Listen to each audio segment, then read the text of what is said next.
I make it a point on this show not just to talk to you about the stupid and crazy thing leftists are doing right now, which they're always doing crazy and stupid things, but also calling out Republicans and the right when they are ridiculous. And if you're looking for a ridiculous Republican, look no further than Dan Crenshaw. Dan Crenshaw was asked recently about Americans' overwhelming support for banning stock trading for congressmen, and he clearly took it very personally. Here it is. But polling shows that there is majority support, 86% of Americans support a ban on members of Congress trading stocks. You've been sort of ambivalent about something like that. I did see that a bill did make its way out of committee. Would you vote for a ban on Congress members trading stocks? Yeah, I mean, this is like number 1,000 on my priority list of things to care about. This is one of those stupid things that I've been dragged through the mud on. You know how much money I've ever had in the stock market? About $20,000. And yet I've been dragged through the mud on this as if like there's some insider trading. I just sent a letter to Fox News, a threatening letter from my lawyers, threatening them with defamation because Jesse Waters had basically insinuated that I was insider trading. Of course, it's not true. You'd be more surprised how much little information we have. This is one of those bills that of course, yeah, people support it. Yeah, sure. Okay. Who cares? Because I barely have anything in the market anyway. Are there a couple cases wherein Nancy Pelosi has some very suspicious timing of her trades? Yeah, that has happened. But nobody else can point any other examples out. So sure, yeah, why not? Don't let us trade stocks. How about we'll just keep whipping ourselves. How about we don't make any money either? How about just cut our paychecks? We haven't gotten a pay raise since 2008, even a COLA increase. So yeah, this is a great idea. Let's make Congress a place where only the millionaires can actually afford to do the job. This is a wonderful idea. Let's just keep doing that. Typically, when you ask someone if you think something shouldn't be allowed, you only get angry if you're actually doing that thing. If you're not doing that thing, you tend to just not care. And Dan Crenshaw being so unbelievably angry during this whole interview, I think is a proof. I don't want to get sued by Dan Crenshaw because apparently that's just what he does. He just sues everyone that he doesn't agree with. So I'm not going to say he did it, but what I'm saying is, why would you get mad at Americans having a real concern if it wasn't happening? It's the same thing with people on the left.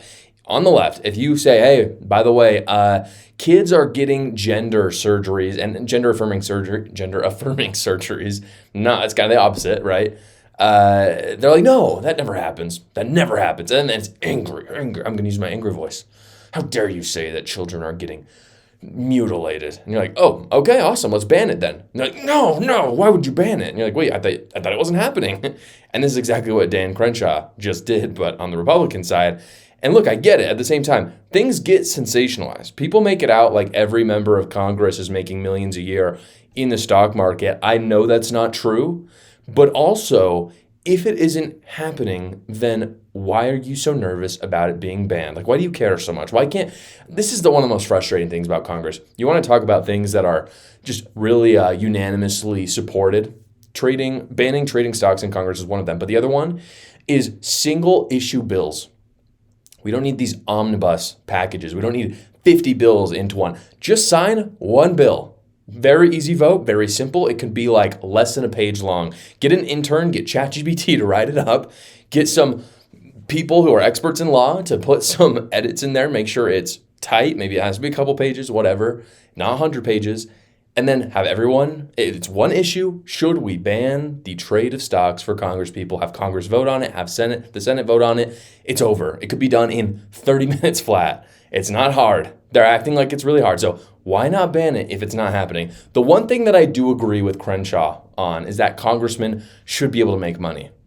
I don't think that it's all service. And the reason why I say that, and basically what he says is he's right, is if there's no pay for the job, if there's no way to make money, then only millionaires can be in Congress. And I don't believe that, but I do find it very funny that he talks about the fact that he hasn't gotten a raise since 2008. Let's take stock on why people get raises. There's basically only two reasons why anyone would ever get a raise for any job. The first reason is they do a good job, or for whatever reason, they're adding more value to the company. So they're able to justify, hey, you should spend more money on me because I'm doing a great job. And there's no way that applies to Congress. No one believes that. Their favorability is incredibly low. And that brings us to kind of the second reason why someone gets a raise, and that's to keep up with inflation. Because if inflation is at about 3% on average every year, and you get a raise of 2%, you're basically taking a pay cut, and everyone knows that. And so you should at least be getting a 3% raise every year, and that's if you just did an average job. If you did an average job, you should get at least a 3% raise. But guess what? This doesn't apply to Congress either, because Congress is the one that causes inflation in the first place. So I don't really think Congress deserves a raise until they can basically keep inflation under 2% for at least 8 years. If they can't do that, then why are we giving them a raise? If they really want a raise to keep up with inflation, stop inflation. They've got more control over their raise than anyone else, because other people, if they get a 0% raise, they don't get to control what the inflation is. If Congress gets a 0% raise, then they might think to themselves, oh, maybe we should shoot for 1 to 2% inflation so we don't lose too much of our paycheck. So don't complain to me about inflation when you're the one causing it. And in terms of banning insider trading, I think Congress members should be able to trade index funds, because you still want to build wealth as a congressperson, just like you do as any American.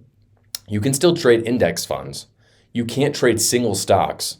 And it's for obvious reasons. If you're involved in certain companies, certain regulations, that's going to affect single stocks much more than an index fund.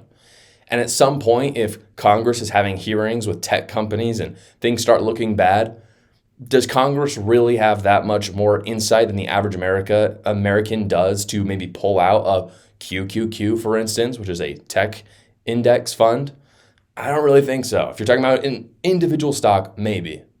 But I think average day Americans probably have about the same insight into index funds as Congress people. Maybe I'm wrong about that. I don't think that they should be banned from index funds. I just think single stocks would be fairly appropriate. This seems really easy to do. As it was pointed out in that video, the polling for a bill like that is nearly unanimous. Like, what is nearly unanimous in the United States? If we talk about any of the issues, we cannot agree in the United States, even close, that taxes are bad. We cannot agree that ending the life of a baby is bad. In fact, most people think it's okay. I don't know if most people think taxes are good, but it's not. Like she was saying, like 85% of people want to ban stock trading for Congress people. The numbers aren't even that good for I don't think taxes are good. It's probably like 60-40, which is crazy. So somehow those are all controversial, which I don't understand. So if this isn't controversial, Congress should just pass it tomorrow. And of course, they don't want to do that. And I don't think it takes a lot of wondering to know why they don't want to do that. So speaking of corrupt, paying as much taxes as we do is pretty much a ludicrous idea, and it is tax season, unfortunately. Fortunately, though, I get my taxes done with QuickTax America, so tax season is bearable again. QuickTax America files all federal returns for just $69. Yeah, it's only $69. It doesn't matter how complicated your taxes are. They do it for less than half the price of the big guys. If you filed your taxes last year, you know what I'm talking about. Even with super cheap services like TurboTax, you spend 4 hours doing it. It's like $140. With QuickTax America, they do all the work for you. You simply answer a few questions, you upload your documents, and you schedule a 15-minute call with a tax professional, and they do the rest. Don't partner with woke companies that like the IRS. Work with QuickTax America instead. Get a great service at a great price and your best return, because QuickTax America hates the IRS as much as you do. So go to quicktaxamerica.com or go to the link in the description below. Thank you so much for watching, guys. If you haven't already, go down below, like the video, subscribe to my channel, and watch another video.